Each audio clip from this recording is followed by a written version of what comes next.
Bapak Ibu, Natal baru lewat 3 hari yang lalu. Masih mengasihi Tuhan? Masih dengar-dengaran akan firman Tuhan?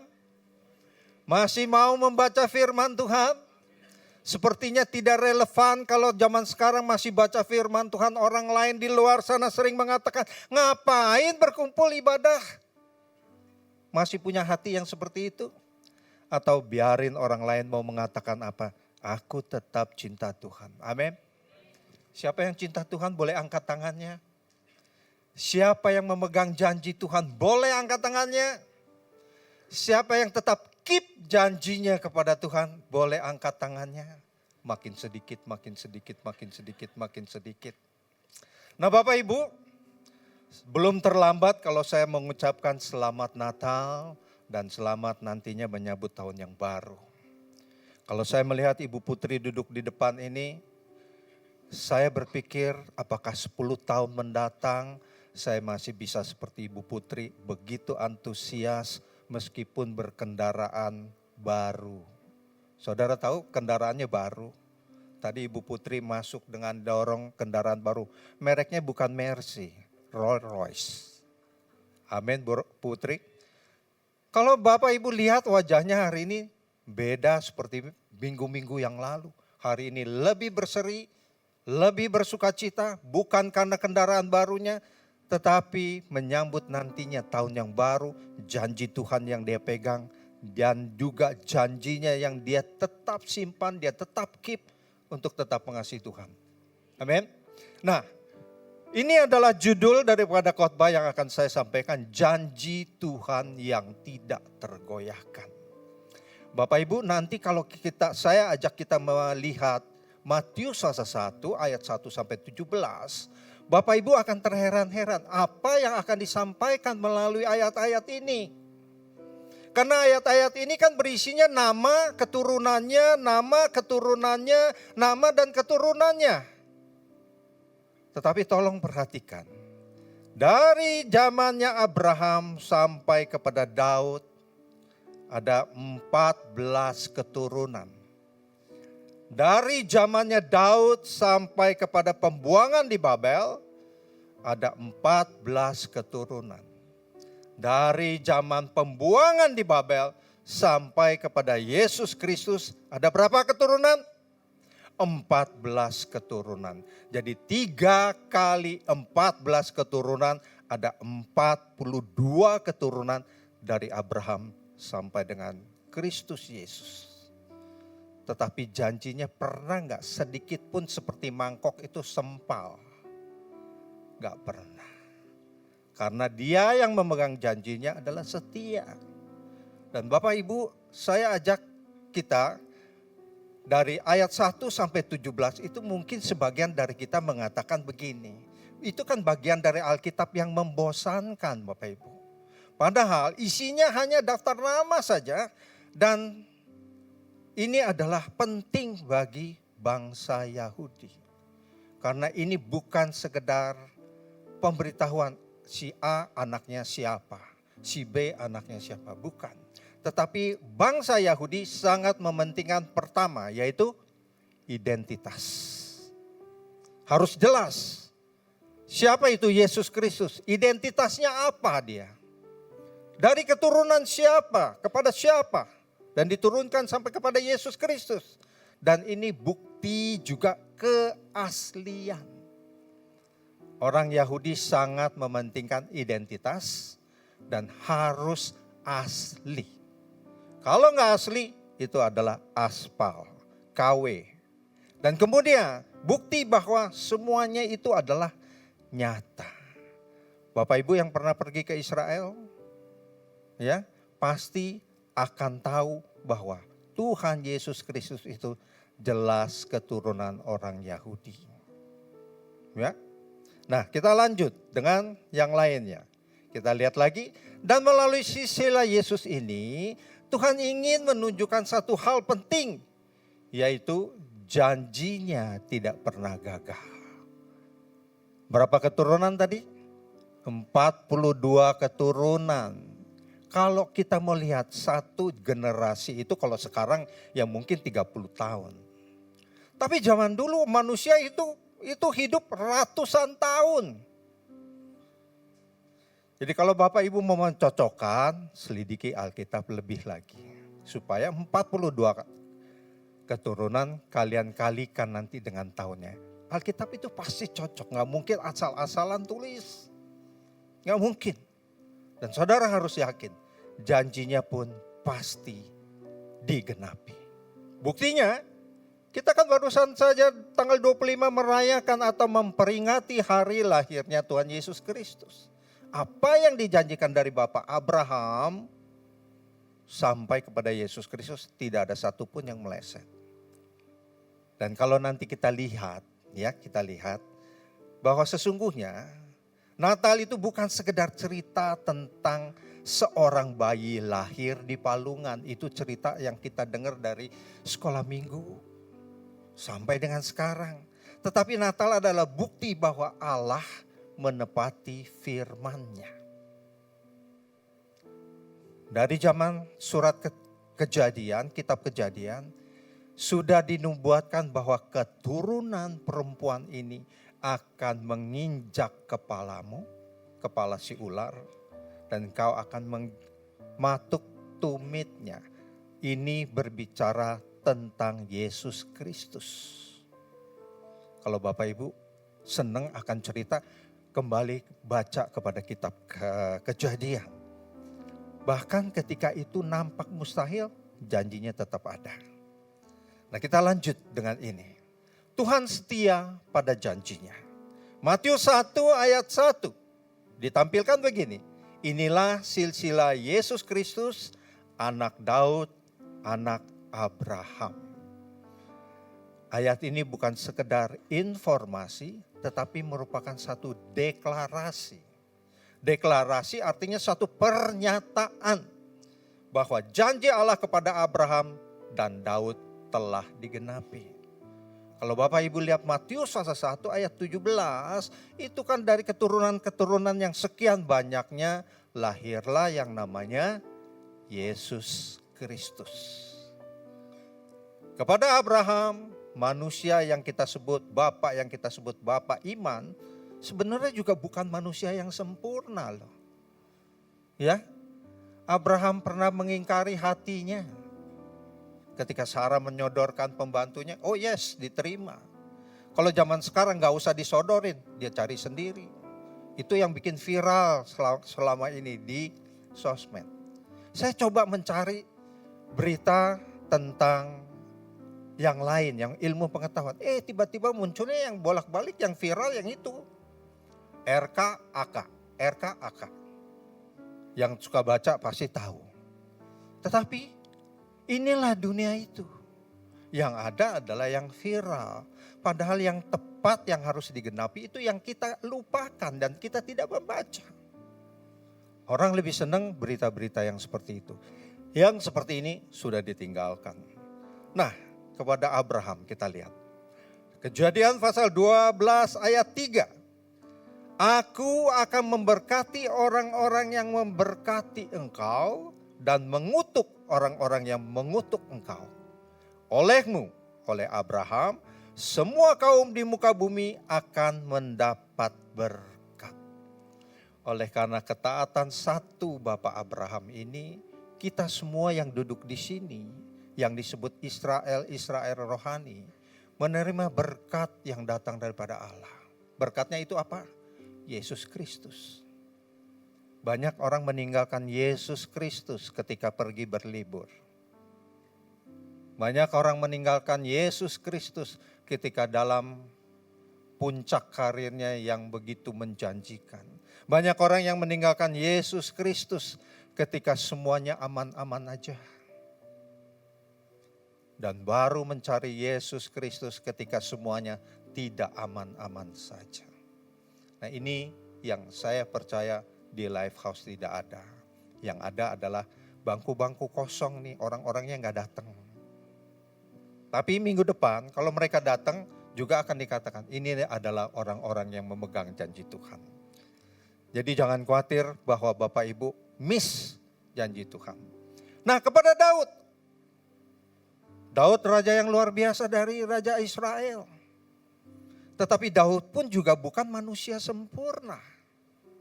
Kita tahu Daud adalah raja yang ketika rakyatnya pergi berperang, dia ada di sotoh rumah. Lagi leha-leha, tiba-tiba nggak pakai teropong loh. Waduh, lihai matanya Daud itu. Dia nggak pakai teropong. Tapi dia bisa lihat di seberang sana yang jauh ada seorang perempuan yang sedang mandi. Kalau saudara sekarang buru-buru ambil teropong, lihat siapa sih yang mandi? Nenek-nenek ternyata. Nggak jadi lihat. Tapi lihat Daud ini. Dia raja yang begitu hebat, tetapi juga raja yang ada cacatnya. Coba kita lihat. 2 Samuel ayat 7 ayat 16. Keluarga dan kerajaanmu akan kokoh, kata Tuhan. Ini janji Tuhan kepada Daud. Untuk selama-lamanya di hadapanku, tahtamu akan kokoh untuk selama-lamanya. Ini Tuhan tidak sedang berjanji tentang kerajaan yang sifatnya politis ataupun kerajaan yang memiliki wilayah. Bukan. Daud pada saat itu belum mengerti akan ini. Dari keturunan Daud yang terakhir tadi siapa? Ayat 17 tadi, masih ingat? Baca Alkitab Bapak Ibu. Yesus Kristus. Inilah raja yang memerintah selama-lamanya. Dan kerajaannya bukanlah kerajaan dari darah dan daging. Bukanlah kerajaan yang dibangun di atas batu. Bukanlah kerajaan yang memiliki wilayah. Bukanlah kerajaan yang bersifat politis. Tetapi kerajaan yang bersifat rohani yang kekal untuk selama-lamanya. Nah, ketika Daud ingin membangun rumah untuk Tuhan, Bapak Ibu tahu tentunya, Daud ingin membangun satu bait Allah untuk Tuhan. Tuhan bilang apa? No, it's not you are going to build a house for me. Bukan engkau yang akan membangun rumah untukku. Memang betul Salomo yang membangun bait Allah. Tapi bait Allah ini kan dihancurkan juga. Tuhan bilang begini, aku akan membangun rumah dalam satu tanda kutip bagi Daud, sebuah janji yang jauh lebih besar dari sekedar bangunan batu. Yaitu kerajaan surga yang diturunkan buat kita semua. Tuhan menjanjikan kerajaan yang akan bertahan selama-lamanya.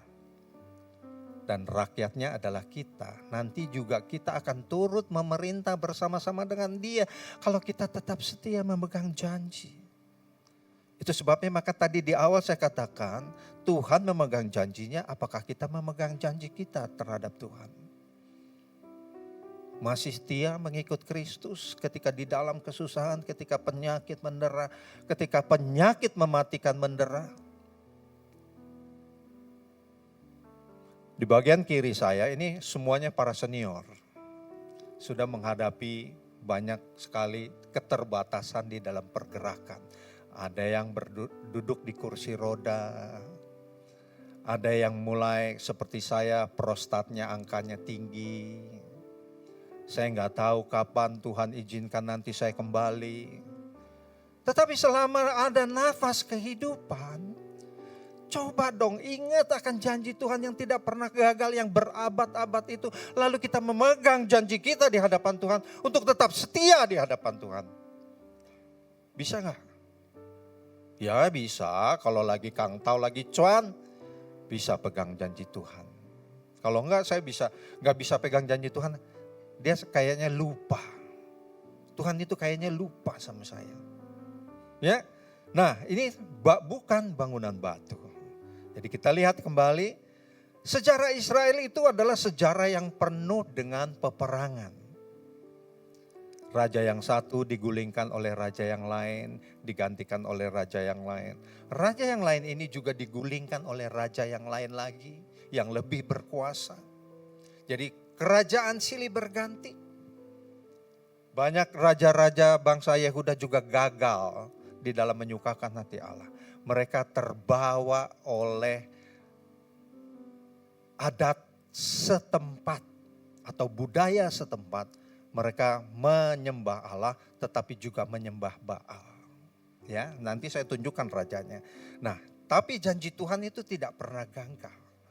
Dan janjinya yang mencapai puncak adalah penggenapannya di dalam diri Yesus Kristus. Sekali lagi saya katakan, itulah janji yang puncaknya yang tidak pernah gagal. Yang dinubuatkan ribuan tahun sebelumnya.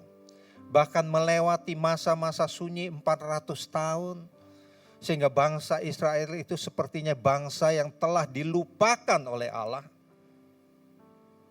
Padahal tidak. Bangsa Israel lah yang seringkali melupakan janji Tuhan. Nah, kerajaan ini saya sudah katakan bukan kerajaan politik atau wilayah, melainkan kerajaan rohani yang hadir di dalam hati orang-orang percaya dan taat kepada Kristus. Masih mau taat kepada Kristus? Tahun depan prediksinya adalah krisis moneter. Ada kekhawatiran? Pasti sebagai manusia ada kekhawatiran. Wajar. Tetapi kekhawatiran yang berlebihan itu yang membuat kita tidak percaya akan janji Tuhan, akan penyertaan Tuhan. Saya melayani Tuhan tahun 2000. Sekarang ini udah 20 tahun saya masuk full time. Berarti tahun 2005. Tahun 2004 saya diangkat menjadi majelis, satu-satunya majelis full time. Majelis tapi juga kerja di gereja. Tahun 2005 saya diangkat dan dipercaya sebagai evangelis. Di saat-saat itu saya otodidak, belajar sendiri. Tetapi ketika berjalannya waktu saya merasa otodidak itu gak cukup. Saya harus masuk satu pendidikan formal, bukan untuk mencapai atau mengambil satu gelar, bukan. Tetapi ingin menambah isi kepala saya dan mengenal Tuhan itu lebih banyak, lebih dalam. Jadi saya join lah dengan satu sekolah Alkitab STT yang ada di Kelapa Gading. Dan tahun ini umur 67, saya baru lulus, aduh, udah tuir. Malu gak? Siapa yang bilang malu? Kakinya nomor berapa sepatunya? Saya udah tua baru lulus, baru S1. Yang lain udah S3, S4. Tapi gak apa-apa. Tuhan bilang gak terlambat. Bapak Ibu juga tidak terlambat duduk di sini. Bapak Ibu yang udah 60 lebih, 70 plus. Gak pernah terlambat kalau tetap pegang janji Tuhan dan percaya bahwa Dia pasti memenuhinya di dalam kehidupan ini. Ya. Nah, itu bukan tentang kerajaan rohani Bapak Ibu. Nah, ketika ke dunia menawarkan banyak hal yang tampaknya megah, tetapi rapuh. Kita lihat pemerintahan berganti dengan pemerintahan yang baru. Di luar negeri, di dalam negeri. Semakin dikelola semakin gak benar. Saya gak bicara politik di dalam negeri ya, nanti saya di-ban. Di luar negeri lihat, perang berkecamuk, Rusia menghancurkan Ukraina, sudah berapa tahun perang itu terjadi. Tetapi masih terus berlangsung perang, semakin lama perang Rusia semakin untung, bukannya rugi. Bapak Ibu lebih tahu dari saya, kenapa melalui perang ini Rusia lebih untung. Nah, dikatakan ini janjinya tidak pernah tergoyahkan. Tetap sama. Baik di dalam Alkitab ini ditulis dari Abraham sampai kepada Yesus Kristus. Janjinya tetap sama. Kalau sekarang Bapak Ibu meragukan akan janji Tuhan, saya ragu nih. Apakah kita tetap di dalam Kristus? Ataukah kita punya keimanan sudah bercampur dengan dunia? Kalau dunia lagi positif, saya ikut dunia. Dunia sedang posisinya negatif turun, saya ikut Tuhan. Apakah seperti itu? Kan enggak. Kita harus tetap ikut Tuhan meskipun apapun juga yang terjadi. Dalam hidup kita mungkin ada situasi yang tidak stabil. Yes. Rumah tangga banyak yang tidak stabil. Banyak aduan-aduan yang sampai ke telinga saya, ke telinga istri saya. Di dalam pergaulan saya sehari-hari dengan orang komunitas saya juga banyak terjadi begitu. Tidak terlepas juga ada di dalam gereja Tuhan. Bukan hanya di Lifehouse, di gereja manapun. Ada yang namanya hidup ketidakstabilan. Baik mengenai pekerjaan, kesehatan saya sudah katakan. Tubuh manusia semakin hari semakin merosot. Tetapi Tuhan inginkan apa? Iman kita semakin hari semakin kuat. Tentang masa depan, sebentar lagi kita akan memasuki tahun 2026. Saya punya pikiran begini ketika tahun 1999. Orang banyak worried nanti tahun 2000 itu komputer kita akan hang. Pernah dengarkan kabar itu ya? Apakah bisa nanti data tersimpan? Ternyata itu kan cuma hitungan manusia. Apa bedanya sama misalnya hari ini tanggal 31 Desember. Besok tanggal 1. Dengan hari ini sama besok hari Senin. Sama gak? Bedanya cuma Januari tanggal 1. Tahunnya di belakang angka 25 jadi 26. Itu doang bedanya. Gak ada beda lain. Tetapi kita udah ketakutan, khawatir ini dan itu. Musim dagang makin merosot. Ya. Kerajaannya itu tidak tergantung kepada situasi dunia. Tetapi atas kuasa dan kesetiaan Allah sendiri Bapak Ibu. Kalau Bapak Ibu tetap setia di hadapan Tuhan, Allah tidak pernah ingkar janji. Sekalipun Bapak Ibu pernah tidak setia di dalam janji kepada Tuhan, Allah tetap setia. Saya juga bukan mendorong, gue gak usah setia susah-susah. Ibadah, melayani, main bass, jari sampai lecet-lecet ya Fedi. Sama toh berkatnya, gak melayani sama melayani, gak intens sama intens. Gak antusias dengan antusias, berkatnya tetap ada kan? Tentu beda. Karena Allah itu adalah Allah yang adil buat kita semua. Nah pelajaran dari poin ke-1 ini, Tuhan itu mungkin tidak bekerja secepat waktu yang kita inginkan. Hari ini saudara berdoa, hari ini juga 5 menit kemudian saudara minta hasilnya. Hari ini saudara berdoa, kalau bisa Tuhan jangan lama-lama ya Tuhan, gue lagi butuh. Kalau engkau terlambat Tuhan, puasi hidup gue. Saudara tahu gak puasi? Puasi itu habis puasa, besokannya puasi. Puasa kan 3, puasi 4. Ngerti gak sih? Kayaknya gak ngerti deh lihat mukanya daripada bingung gini. Oke, kita lanjutkan aja, biarin saudara bingung dengan ketidakmengertian. Tapi Allah bekerja tepat waktu. Nah, kita lihat pelajaran dari poin ke-1 ini, ya. Manusia-manusia yang tidak sempurna Tuhan pakai. Abraham, Daud. Max Lucado pernah menyatakan dalam satu buku tulisannya, he choose the low, bukan low hukum tapi low rendah. He choose the low to lift up the low. Dia memilih yang rendah untuk mengangkat yang rendah kepada posisi yang tinggi. Kalau saudara, Bapak Ibu yang duduk di sini sudah merasa tinggi, Allah tidak mungkin mengangkat saudara. Jadi merasa rendah baru Allah angkat. Bukan direndah-rendahin ya, bukan. Bukan supaya diangkat, gue pura-pura rendah lah di hadapan Tuhan. Enggak. Jadi kita tahu bahwa Allah turut bekerja dalam segala sesuatu seperti apa yang dituliskan di dalam Roma pasal 8 ayat 28. Bahwa Allah turut bekerja dalam segala sesuatu untuk mendatangkan kebaikan bagi mereka yang mengasihi Dia. Yaitu bagi mereka yang terpanggil sesuai dengan rencana Allah. Bapak Ibu masih mengasihi Tuhan? Walaupun keadaan susah. Hari ini makan mungkin besok puasa. Besok makan mungkin lusa puasa. Saya paling gak suka kalau ada orang yang bilang, oh dia kan orang susah. Orang susah artinya hari ini makan, besok puasa. Atau hari ini makan, siang makan, malam puasa.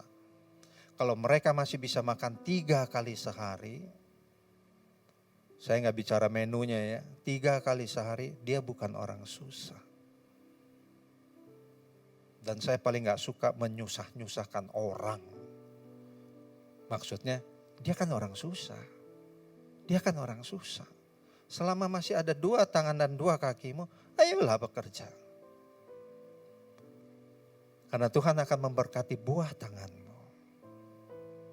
Jadi jangan lupa, He lift up the low. He choose the low to lift up the low. Dia memilih yang rendah, sengaja memilih yang rendah untuk mengangkatnya menjadi tinggi. Nah, Tuhan bekerja melalui orang-orang yang tidak sempurna, saya katakan. Saya akan cepat saja. Yehuda memperanakan Peres di dalam Matius 1 ayat 3a. Dan Serah dari Tamar. Siapa Tamar? Bapak Ibu tahu? Tamar adalah menantu yang hamil sama mertuanya. Kisah tentang Tamar Bapak Ibu bisa membacanya dari kitab Kejadian pasal 38. Nanti di rumah. Kemudian ayat 5a, Salmon memperanakan Boas dari Rahab. Boas yang menikahi atau mengambil Rut sebagai penebusnya. Siapa Rahab? Siapa Rahab? Gak pernah baca Alkitab. Rahab adalah mantan pelacur di Yeriko, di tembok Yeriko itu loh. Yang menolong pengintai yang masuk ke Yeriko. Lupa. Oh, di sini pura-pura lupa kalau udah ada kata pelacur. Ya, itu Rahab. Ya dibaca dari Yosua pasal 2. Dan Rut adalah bukan orang Yahudi, dia adalah orang asing. Di situ ada typo sedikit. Lalu ada lagi. Nah, ini yang mengerikan. Isai memeranakan Raja Daud. Daud adalah raja yang hebat, tetapi jatuh di dalam dosa perzinahan. Dan puji Tuhannya, Daud adalah orang yang rendah hati. Ketika ditegur oleh Nabi Nathan, dia sadar akan kesalahannya. Tetapi ada hukumannya. Ya. Dan Daud juga pernah menghitung itu rakyatnya. Dan Tuhan menghukum, memberikan 3 hukuman pilihan. Benar gak indah? Udah dibilang jangan dihitung itu tentaranya, rakyatnya yang bisa berperang. Tapi Daud tetap memaksa untuk menghitung. Kemudian Daud sadar akan kesalahannya. Tetapi Tuhan beri dia 3 pilihan. Nah sekarang kalau kita sadar akan kesalahan kita, terus Tuhan berikan kita 3 pilihan. Pilihan mana yang akan Bapak pilih? Misalnya Indah yang cantik ini. Tuhan akan berikan kamu korengan selama 1 bulan. Amit-amit jangan sampai. Pilihan kedua, kamu akan kelaparan selama 1 bulan. Kemudian pilihan yang ketiga, kamu akan jerawatan sebulan. Pilih mana? Mesti pilih. Pilih mana? Ibu-ibu, pilih mana? Harus pilih. 1, 2, masih ada orang? Pilih mana? Kebanyakan dari kita suka pilih jerawatan sebulan. Perempuan. Sebulan ini cepet kok. Maksud saya sebulan ini segede bulan. Jadi wajahmu gak kelihatan. Jerawatannya sebulan. Itu bukan pilihan dari Tuhan ya. Kita lihat lagi kembali. Nah Hizkia memperanakan Manasya. Manasya Bapak Ibu sekalian. Ini raja yang sadis banget. Saya coba bacakan beberapa ayat tentang Manasya ini. Dari 2 Raja-Raja pasal 21. Bapak Ibu gak usah buka Alkitab. Ayat 3. Ia mendirikan kembali tempat-tempat pemujaan yang telah dimusnahkan oleh Hizkia ayahnya. Ia membangun mesbah-mesbah untuk Baal. Baal siapa? Dewa kekejian. Kemudian dikatakan, ia membuat patung Asyera seperti yang dilakukan Ahab Raja Israel dan sujud menyembah segenap tentara langit dan beribadah kepadanya. Bayangin, Mezbah Baal dibangun, sujud menyembah tentara langit, bukan hanya sampai di situ. Bahkan ayat 6, ia mengorbankan anaknya dalam api. Anaknya sendiri loh. Memang si raja dulu istrinya banyak, anaknya juga banyak. Tinggal pilih aja kayak seperti di pasar pilih ayam. Ia mengorbankan anaknya dalam api, melakukan nujum dan meramal, menghubungi arwah dan roh peramal. Saul aja menghubungi roh peramal, Tuhan benci kok.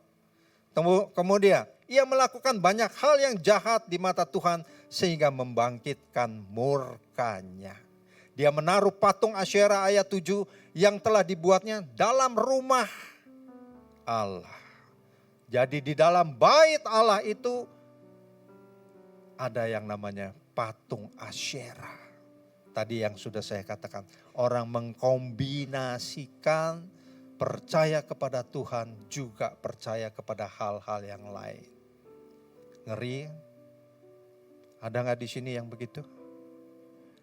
Kali aja Tuhan meleset. Gua cari si engkong yang di sana tuh di gang-gang sempit.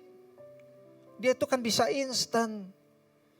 Gampang, kau cuma dikasih kantong merah, kamu simpan di dalam badan. Pasti nanti ada perlindung yang bisa menjagamu. Keluar dari gang kecil dihajar bajai. Mati juga. Kamu mau percaya sama yang seperti itu? Atau mau percaya kepada Tuhan yang janjinya sudah berabad-abad, tidak pernah tergoyahkan?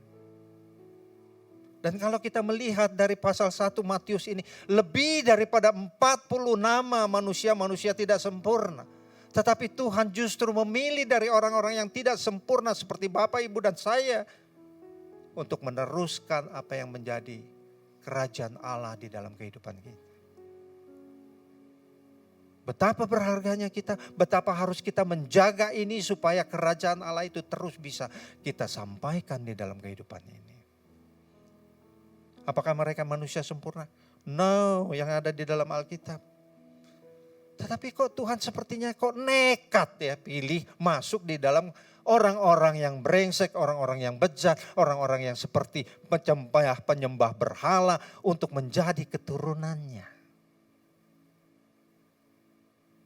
Matius pasal 1 ayat 1 sampai dengan 17, semuanya cuma mengenai keturunan. Tetapi setiap keturunan itu memegang janji Tuhan. Dan Bapak, Ibu, Saudara di tempat ini dan juga saya. Ketika kita memegang janji Tuhan, tahun depan, tahun 2026, bukan satu momok yang menakutkan. Kita akan masukinya kan bersama dengan Tuhan. Apapun yang terjadi, bersama Kristus kita hadapi krisis. Hidup itu memang hidup itu memang penuh kendala, Bapak Ibu. Di dalam rumah tangga ada kendala, di dalam kesehatan tubuh kita ada kendala, di dalam usaha mata pencarian kita ada kendala. Tetapi satu saya mau katakan, Tuhan tetap pegang kendali. Amin. Iya, itu yang harus kita percaya. Kalau dia tidak pegang kendali, tidak ada lagi persekutuan seperti ini. Jadi harus memang kita hati-hati sekali. Pelajaran poin kedua, Tuhan bukan hanya memakai orang yang sempurna, tetapi Tuhan memakai orang-orang yang tidak sempurna. Nah, saya lanjut secara cepat.